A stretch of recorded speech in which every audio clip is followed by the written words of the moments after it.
बिस्मिल्लाहिर्रहमानिर्रहीम। अस्सलाम वालेकुम नाज़रीन इकराम, मैं सरदार अवैस अशरफ खान आपसे मुखातिब हूँ। आप फेसबुक और यूट्यूब देख रहे हैं।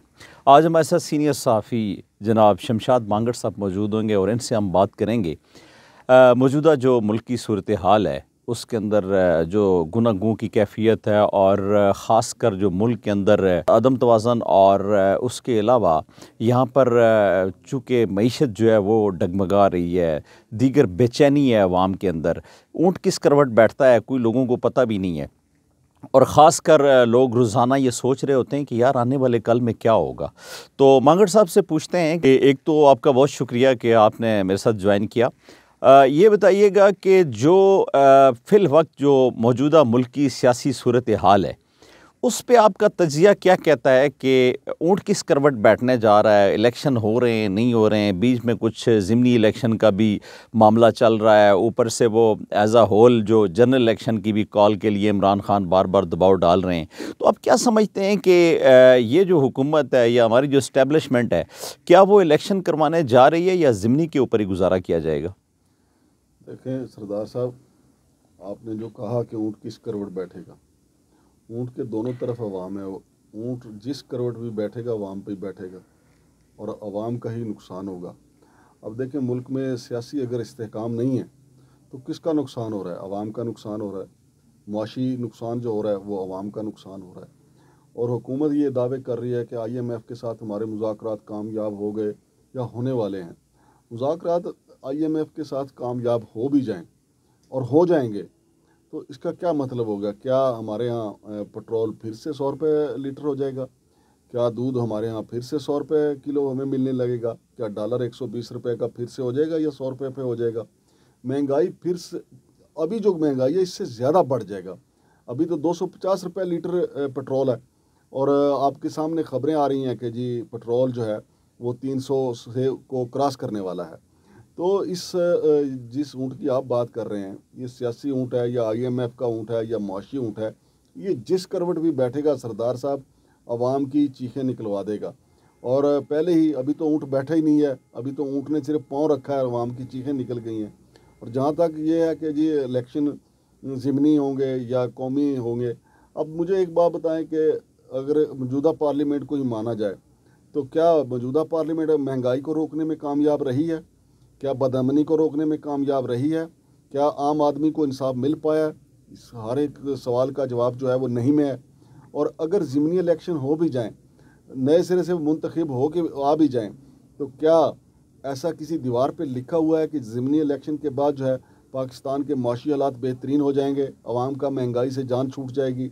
या फिर आम इंतखाबात जो हैं अगर हो जाएं तो कहाँ किस दीवार पे आपने लिखा देखा है कि जनाब बस आम इंतखाबात होने की देर है और उसके बाद आवाम जो है वो नाचेंगे गाएंगे और क्या बस खुशियों के शादियाने बजाएंगे? ऐसा नहीं है। आम इंतखाबात हों या ज़िमनी इलेक्शन हो, आवाम के लिए बुरी ख़बरें हैं, महंगाई की ख़बरें हैं, बदअमनी की ख़बरें हैं, नाइंसाफ़ी और जुल्म तो पहले ही हमारे माशरे के अंदर घुस के बैठ गया है। तो आवाम के लिए अच्छी खबर नहीं है। आम इंतखाबात कब होंगे? ज़ाहिर है आम इंतखाबात करवाने वाली जो कुव्वतें हैं, इलेक्शन कमीशन को तो इमरान खान कहते हैं कि वो नून लीग का एक सेक्रेटरीट है। वो पहले वो कहते थे, आज सुप्रीम कोर्ट में भी ये मामला उठा है। चीफ जस्टिस ने इस तरफ इशारा किया कि पहले तो चीफ इलेक्शन कमीशन ने नवंबर में कहा था, नवंबर 2022 में, कि इलेक्शन कमीशन हर वक्त इलेक्शन के लिए तैयार है। लेकिन उस वक्त से लेके अब तक इलेक्शन कमीशन जो है वो पैंतरे बदलता चला आया है। आज सुप्रीम कोर्ट ने इस पे कहा है कि अब आप कहते हैं कि जी पहले मरदमशुमारी होगी, फिर हल्का बंदियाँ होगी, फिर बदअमनी को भी बीच में ले आए हैं, फिर मुआशी सूरत हाल को भी ले आए हैं, फिर पोलियो को भी बीच में ले आए हैं कि जी पोलियो के कतरे भी पिलाने हैं, लिहाजा ऐसी सूरत हाल में इलेक्शन नहीं हो सकते। हालांकि ऐसा कोई मसला नहीं है, इलेक्शन करवाने हों तो कोई इशू नहीं है। और दूसरी तरफ आप देखें कि मज़ीद वज़रा जो हैं मशीर जो है वो भर्ती किए जा रहे हैं, उन पे भी तो अखराजात होते हैं ना। एक वज़ीर मशीर रखते हैं आप, वो आपको करोड़ों का पड़ता है। तो आप एक तरफ आवाम को कहते हैं कि जनाब हमारा जीना मरना आवाम के साथ है। ये कैसा आवाम के साथ जीना मरना है? आप IMF की सारी शर्त मान रहे हैं और हर शर्त में लिखा हुआ है कि आपने वापडा के साथ मिलकर बिजली महंगी करनी है, गैस महंगी करनी है, पेट्रोल महंगा करना है, खाने पीने की अशिया महंगी करनी है। आम आदमी बेचारा जाएगा कहाँ? इनको तो कोई फ़र्क नहीं पड़ता। ये जितनी शराफिया, इनको कोई फ़र्क नहीं पड़ेगा। आम आदमी, तनख्वाहदार बंदा, मज़दूर जो है वो मारा जाएगा। क्या इस पार्लियामेंट ने ये सोचा है कि मज़दूर की तनख्वाह कितनी होनी चाहिए? ताकि देखें, हर दफ़ा कह देते हैं कि जनाब आप आम आदमी को कड़वी गोली खाना पड़ेगी, अब कहते हैं कि जनाब आम आदमी को बर्दाश्त करना पड़ेगा। और भाई शुरू दिन से 75 सालों से आम आदमी बर्दाश्त कर रहा है, आप कब बर्दाश्त करेंगे? आपका तो रहन सहन सब कुछ बदल गया। लेकिन आम आदमी का जो बदला है ना, वो बेचारा उस वक़्त साफ़ सुथरे कपड़े धो के पहन लेता था, लेकिन अब उसके कपड़ों में भी चटाक नज़र आते हैं, आपको पेवन लगे हुए नज़र आते हैं या मैले नज़र आते हैं। अवाम का तो आप लोगों ने खून चूस लिया, तो सारा कुछ तो आपने अवाम पे डाल दिया। अभी देखें ना, IMF वाले जो हैं इनसे कह रहे हैं कि जी ग्रेड 17 से ऊपर के हमें असासे दे दें। भाई वो असासे की तफसीलात दें या ना दें, उससे आम आदमी को क्या फ़र्क पड़ेगा? या तो IMF वाले कहें कि असासों की तफसीलात दें, वो बेच के हम अब उसको कर्ज़ों में एडजस्ट कर लेंगे। ऐसा नहीं है, वो अपनी डिटेल ले लेंगे, इनको दबाव में रखेंगे। या वो कहें कि जी हमें ये सारी डिटेल दे दें असासों की, उसको जनाब अली बेच के हम आम आदमी को, पाकिस्तान के आम आदमी को रिलीफ देंगे। ऐसा भी नहीं है। लिहाजा पाकिस्तान के अवाम को तो कुछ नहीं मिल रहा सरदार साहब। आम इंतखाबात हों या ना हों, यहाँ दूध की नहरें नहीं हैं बहने वाली। सर ये बताएं कि जो जैसे आपने जिक्र किया कि इलेक्शन कमीशन जो है वो नून लीग का पब्लिक सेक्रेटेरिएट बना हुआ है, थोड़ा सा ये वजाहत करें कि कंटेम्प्ट ऑफ कोर्ट हो रही है। एक दफ़ा उन्होंने हुक्म दिया कि यार ये इलेक्शन करवाएं, फिर वो नहीं करवा सके, उन्होंने नहीं करवाए, उन्होंने टाल मटोल से काम लिया, मरदमशुमारी और दीगर जो इशूज़ थे उनको उन्होंने उसके साथ नहीं किया। अब मुझे ये बताएं कि कंटेम्प्ट ऑफ कोर्ट जब कोई अगर हम अदालत के इस मामले के ऊपर अगर हम गौर करें ना, मंगड़ साहब आप क्या समझते हैं कि क्या यहाँ पे ये ड्यूल स्टैंडर्ड नहीं है कि एक बंदा जो कंटेम्प्ट ऑफ कोर्ट कर रहा है, अदालतें उसका कोई भी नोटिस नहीं ले रही हैं, जबकि एक ऐसा बंदा आप शेख रशीद को देख लें कि उसने बिलावल या जरदारी या दीगर किसी भी शख्सियत के ऊपर अगर उसने कोई हर्फ उठाया तो उसके ऊपर FIR कट रही हैं और वह जेलों में जा रहा है। तो ये बताएं कि हमारे यहाँ जो अदालतों का जो दोहरा मायार है, यानी हमारा प्रोसिक्यूशन भी ऐसा है, हमारे इदारे भी ऐसे हैं, हमारी अदालत भी ऐसी है, तो हम नहीं समझते हैं कि यार हमारा माशरा इसका मुतहम्मिल नहीं हो सकता कि हम ड्यूल स्टैंडर्ड पे चलें? हमारे माशरे की तबाही क्यों हुई है? हमारी सियासी, मुआशी और समाजी तबाही क्यों हुई है? इस दौरे मेयार की वजह से हुई है। माजी में ऐसा नहीं होता है। 1988 में पीपल्स पार्टी का मैंडेट नहीं चुराया गया था। 1990 में ISI ने पैसे तकसीम नहीं किए थे। ये मियाँ नवाज शरीफ पैसे लेने में शामिल नहीं थे। अच्छा, फिर जब ये एक से दिल भर जाता है, फिर उसके खिलाफ क्रैकडाउन शुरू हो जाता है, फिर दूसरे को ये लाडला बना लेते हैं। अभी आप देखें कि जब इमरान खान का धरना था, 126 दिन का धरना, तो कौन सी कानून की खिलाफ वर्जी है जो उस धरने में नहीं हुई थी? लेकिन उस वक्त खामोशी थी ना, कुछ भी नहीं हुआ। लेकिन अब वो गुनाह जो इमरान खान नहीं भी करता तो उसके खाते में डाल देते हैं। जो आसिफ अली जरदारी साहब हैं, क्या उन पर इल्ज़ाम नहीं लगा था कि मीर मुर्तज़ा भुट्टो का कत्ल उन्होंने किया? किसके खिलाफ पर्चा हुआ? लोगों ने टीवियों पे बैठ के तबसरे किए। बेनज़ीर भुट्टो के हवाले से परवेज़ मुशर्रफ ने कहा कि उसका बेनिफिशरी आसिफ अली जरदारी है। किसके खिलाफ पर्चा हुआ? आसिफ अली जरदारी पे ये इल्ज़ाम भी लगा कि सिंध के एक जज को इसने कत्ल करवाया। तो किसके खिलाफ पर्चा करवाया? किसी के खिलाफ नहीं करवाया। लेकिन अब चूँकि कुछ ऐसी सियासत में ऐसी खींचातानी चल रही है, तो शेख रशीद साहब ने वो बयान जो इमरान खान ने दिया है, उसने वो बयान दोहराया और उसके खिलाफ पर्चा दे दिया गया।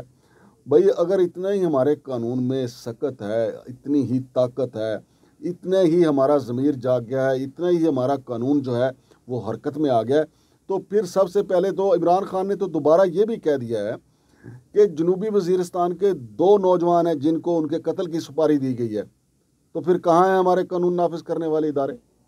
इमरान खान कोई दूर तो नहीं बैठा हुआ है। मियाँ नवाज शरीफ तो लंदन में है, वो तो इमरान खान तो ज़मान पार्क में बैठे हुए, जाके उनको कहें कि जनाब हमें वो सबूत दे दें। लेकिन क्या कहें, वो इमरान खान का भी मौक़िफ़ अपनी जगह कि भाई मैं तो अपने ऊपर होने वाले कातलाना हमले की FIR नहीं करवा सकता। मैं बार बार इसलिए बता रहा हूँ, कौम को पता हो कि मुझे कत्ल करने के इक़दामात किए जा रहे हैं। तो ये इमरान खान साहब का मौक़िफ़ है। शेख रशीद चूँकि पहली सफ़ के लीडर नहीं हैं, पहली सफ़ के लीडर हैं जरदारी साहब, इमरान खान साहब, मौलाना फजल रहमान साहब, जनाब मियाँ नवाज शरीफ साहब, जरदारी साहब और मियाँ शहबाज शरीफ साहब, ये पहली सफ़ के लीडर हैं। अभी आप देखें ना, जब ये कार्रवाई शुरू होती है, मुस्लिम लीग नून के ख़िलाफ़ कार्रवाई शुरू हो, तो ख्वाजा साद रफ़ीक और दूसरे राणा मशहूद वगैरह, शायद खाकान अब्बासी वगैरह, इनको रगड़ा लगता है। इसी तरह पीटीआई में देखें ना, अब इमरान खान की तरफ जाते हैं उनकी टांगें कांपती हैं, लेकिन शेख रशीद चूँकि दूसरी साहब की क़यादत है तो शेख रशीद को उन मुकदमे में वो भी बना दिए गए जो बनते ही नहीं थे। तो लिहाजा दोहरा म्यार ने तो हमारा बेड़ा गर्क किया। 75 से लेके 75 साल हो गए, 1947 से लेके अब तक हमारा दोहरा म्यार ही तो चला आ रहा है। अच्छा सर, जिस तरह दोहरे मयार से अगर हम दूसरी तरफ आएँ कि इलेक्शन भी अभी करीब में नहीं होने जा रहे हैं, मुल्क में ऐसी सूरत हाल है कि कैफियत यूँ है कि बेचैनी है और मईशत जो है वो डामाडोल है, और जो 3 अरब डॉलर जो स्टेट बैंक के पास रह गए हैं, ऐसे में हुकूमत की एक 14 रुकनी मावन कमेटी जो है मईशत के ऊपर, और प्लस जो है वो 80 से ऊपर, जैसे आपने जिक्र किया कि वज़रा की और मशीरों की तादाद जो है वो रख ली गई है। तो आप ये बताएं कि जब हम बाहर जाते हैं, हमारी ये जिनेवा का कन्वेंशन हुआ जो एक 2 रोज़ा जो कॉन्फ्रेंस थी, उसके अंदर जो हम लोग तावन मांगने, भीख मांगने जाते हैं, और उसको हम थोड़ा सा नया एक नाम दे देते हैं और उसको ये कहते हैं कि यार ये पैकेज है, और अगर कोई दूसरी पार्टी ले रही हो तो उसको वो भीख कहते हैं और ख़ुद वो कह रहे होते हैं कि यार ये पैकेज है। तो हम जब वहाँ पे जाते हैं और बड़े हाईली फाइली हमने हमारे सूटेड बूटेड और हमारे ख़र्चे शाह खर्चियाँ और सारी कुछ, और मुल्क हमारा इस हालत में होता है कि हम डूब रहे होते हैं और लोगों से मांग रहे होते हैं, तो क्या हम एम्बेरसमेंट, हमें शर्मिंदगी नहीं हो रही होती है कि हम अगयार से पैसे मांग रहे होते हैं और अपने मुल्क को चलाने के लिए, जबकि हमारे असासे जो हैं वो ख़ुद इंक्रीज़ इतने होते हैं कि अगर कोई मतलब जिस तरह बहुत सारे अखबारात, विकीलीक्स और दीगर ने जो हमारे सियासतदानों के उन असासों के ऊपर बात की है तो वो मिलियन ट्रिलियंस में हैं। तो हम जब अगयार के पास जाते हैं तो जब हम मांगते हैं तो वो हमसे पूछते तो हैं ना कि यार ये पैसे आपके पास इतने, आप अपने मुल्क को अपने अकाउंट से दें। अभी तक जो IMF ने इनके साथ जो सींग फंसाया हुआ है, वो सींग यही है ना कि जो आप हमें अदाद शुमार देते हैं वो गलत होता है। जो आप हमें कहते हैं कि हम आपको पैसे वापस करेंगे, आप पैसे वापस नहीं करते। तो इसी वजह से उन्होंने ये सारा सिलसिला रोका हुआ है। लेकिन IMF की अपनी पॉलिसी है, फिर IMF में भारतीय लाबी भी मजबूत है, यहूदी लाबी भी मजबूत है, और पाकिस्तान चूँकि एक एटमी पावर है, लिहाजा पाकिस्तान को पहले तो वो कर्ज़े देते गए, जैसे जिस तरह सूदखोर माफिया करता है कि शुरफा को फंसाने के लिए, उनकी ज़रूरत पूरे करने के लिए खतरी कभी दिया करते थे कि कर्ज़े देते रहते हैं, फिर फंसा लेते हैं, फिर जब वो फंस जाता है बंदा, फिर उससे आहिस्ता आहिस्ता उसकी ज़मीनें लेना शुरू कर देते हैं कि उनका तो लाख के साथ पहले 1,10,000 होता है, फिर 1,20,000, वो बढ़ता जाता है ना। फिर इसी तरीके से वो आहिस्ता आहिस्ता उनकी ज़मीनें भी कब्ज़ा करते चले गए या करते चले जाते हैं। अब इसी तरह पाकिस्तान को फंसाया गया। पहले तो ये इन्होंने जो लिख के दिया उन्होंने कहा ये लो पैसे, जो लिख के दिया उन्होंने कहा ये लो पैसे। पूरे अमेरिका की मईशत जो है यहूदी चला रहे हैं ना, तो पैसा तो IMF से ही होके पाकिस्तान आता है ना, पीछे तो यहूदी लाबी बैठी हुई है, लिहाजा उन्होंने पाकिस्तान को फंसा लिया। अब बहुत मुश्किल सूरत हाल है। जो आप कहते हैं ना कि इनको शर्म नहीं आती, और भाई शर्म आपको या मुझे आती है, चूँकि हम तो अपना मेहनत मुशक्क़त करते हैं, 2 वक्त की रोटी खाते हैं। आप और मैं एक रोटी खा के सोने वाले लोग हैं, और अगले वक्त फिर अल्लाह देता है तो खा लेते हैं। ये लोग जो हैं इनके तो याशियाँ और पुरतैश ज़िंदगी, उसके लवाजमात ही और हैं। अब देखें ना, मरियम बेबी की सर्जरी हुई है, वो देख कितना उसके ऊपर ख़र्चा आया होगा, और वो कहती हैं कि PTI वाले मेरी खूबसूरती से जलते हैं, जलते भी होंगे, लेकिन सियासत की वो एक खूबसूरती हैं। बेशक सर्जरी करवा के आएँ, खाल खिंचवा के आएँ, फिर भी खूबसूरती हैं, इसमें तो कोई शक नहीं है। लेकिन मैं एक बात आपको बताऊं कि हमारे यहाँ फिल्में हों, उसमें भी बूढ़ी ख़वातीन को हीरोइन बनाया जाता है, और हमारी सियासत जो है उसमें भी आप देख लें, मरियम बीबी जो नानी बन गई हैं, लेकिन वो माशाल्लाह वो कहती हैं मैं खूबसूरत हूँ, हैं खूबसूरत भाई। स्क्रीन ब्यूटी तो कमाल है, सर्जरी के बाद तो और भी वो ज़्यादा बेहतर नज़र आने लगी हैं। लेकिन इस सर्जरी पे कितना ख़र्चा है आप मुझे बताएं, आम आदमी तसव्वुर कर सकता है? और ऊपर से हम कर्ज़े लेते फिर रहे हैं। तो ये हमारा हुक्मरान तबका, इसको अवाम से बिल्कुल कोई गर्ज़ वग़ायत नहीं है, इनको अपने लल्ले तलल्लों से है। तो सर ये बताएं कि अगर हम कंक्लूजन करें अपनी डिस्कशन का, तो ये बताएं कि क्या होने क्या, यानी अब क्या होगा। यानी हम रोज़ाना ये सोचते हैं, सुबह उठते हैं तो उसी तरह का दिन होता है, बल्कि उससे ज़्यादा मायूसी होती है। खैर बतौर मुसलमान हमें मायूस तो नहीं होना चाहिए, लेकिन फिर भी ये है कि हर सुबह का आने वाला जो सूरज है वो एक नई उम्मीद या नई नवीद लेके नहीं आता, बल्कि मायूसी की एक किरण में इजाफा करता है। तो आप क्या समझते हैं कि क्या ऐसी चीज़ हो कि हम मुस्तकबिल के अंदर मुतमईन हो जाएं और हमें लगे कि यार जिस पाकिस्तान के अंदर हम रह रहे हैं या जैसे हमने सोचा है या जो ख्वाब हमने देख रखे हैं वो पूरे होंगे? उसके लिए सरदार साहब ज़रूरी है कि हमारी जो क़यादत है ना, हमें यकीन हो कि यार हमारे साथ झूठ नहीं बोल रही। जब लीडरशिप झूठ बोलती है तो मायूसी फैलती है। अब मुझे एक बात बताएं, सियासतदान बशमूल इस्टेब्लिशमेंट बशमूल अदलिया वो हम आवाम के साथ झूठ बोलते हैं। अब जज जो हैं वो बेंचों में बैठ के इतने इतने बड़े बड़े रिमार्क्स देते हैं कि हमारा काम है आवाम को इंसाफ फराहम करना, किसी को छोड़ेंगे नहीं, हम देखेंगे कि कौन कानून की खिलाफ वर्जी करता है। हालांकि सारा दिन कानून की खिलाफ वर्जी, बल्कि सबसे ज़्यादा झूठ जो है अदालतों में बोला जाता है।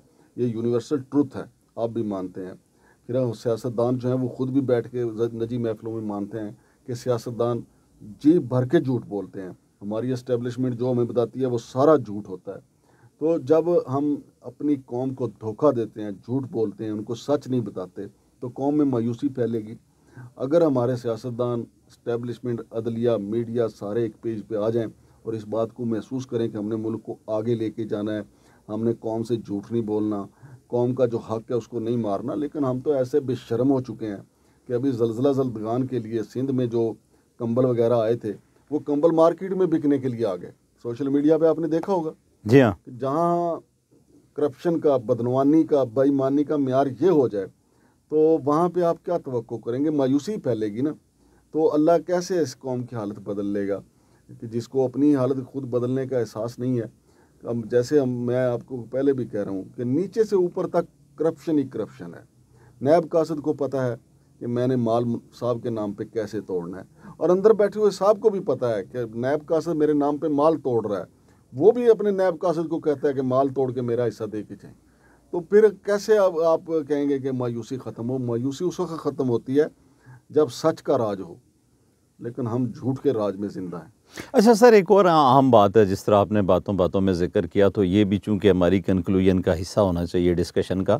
ये बताएं कि जैसे जस्टिस शौकत अज़ीज़ सिद्दीकी ने ये कहा कि जी अदालतों को मैनेज किया जाता है और हमें प्रेशराइज़ किया जाता है और फ़लाँ है और ढींग है, और ये बात फिर बाद में बहुत सारे और लोगों ने भी कही यार इस तरह होता है। एक बात। दूसरा इसका पार्ट ये है कि इलेक्शन कमीशन और इस्टेब्लिशमेंट जो है वो जिस पार्टी को चाहते हैं उसको दे देते हैं। तो फिर जब हम अदालतों में हम फैसले लेके क्यों जाएँ या हम वोटें क्यों डालें उन संदूक के अंदर, उन बक्सों के अंदर, कि यार हमें तो पता है कि रिज़ल्ट हमारी मर्ज़ी का नहीं आएगा, या जो हम डालेंगे उस बंदे को वोट उसको भी नहीं आएगा, और फैसला जो हम चाह रहे हैं कि हक़ के ऊपर हो वो भी नहीं आएगा। तो क्या हमें, क्या ये मैसेज क्या है सर? ये तो वो पहले जो आपने बात की कि दोहरा म्यार। अब मुझे बताएं कि शौकत अज़ीज़ सिद्दीकी साहब ने क्या से क्या कह दिया, किसी ने उसका क्या कर लिया? दूसरी तरफ सेनेटर आज़म सवाती के साथ क्या से क्या हो गया? ये दोहरा म्यार ही है ना जी। बाकी ये जो आप बातें कर रहे हैं ना कि क्या होगा, वो होगा तो वही जो मंजूर खुदा होगा। लेकिन अल्लाह भी ये कहता है कि तुम पे जो मुसीबतें आती हैं वो तुम्हारे अमाल का नतीजा होती हैं। सरदार भाई, हमारे अमाल अपने अच्छे नहीं हैं, हमारे अमाल बुरे हैं, इसीलिए बुरे लोग हम पे मुसल्लत हैं। तो हमें तौबा इस्तग़फ़ार ज़्यादा से ज़्यादा करनी चाहिए ताकि हमारे ऊपर अच्छे लोग आएँ, सच बोलें, हमें सच्ची बात बताएं। और ये बड़ा मुश्किल है, ये उसी वक्त होगा जब हम खुद एहतसाबी का निज़ाम शुरू करेंगे। जी हाँ नाज़रीन इकराम, आपने सुना मांगट साहब ने भी आपको यही कहा, और हकीकत भी यही है कि जब तक हम अपनी खुद एहतसाबी नहीं करेंगे, यानी जब तक हम उन चीज़ों के ऊपर नज़रसानी नहीं करेंगे कि हमारा खुद अपना ज़ाती किरदार क्या है, उस वक्त तक हम माशरे से अगर ये उम्मीद रखें कि माशरा सुधर जाएगा तो मुश्किल है। अब तक के लिए इतना ही, मिलते हैं अगले व्लॉग में।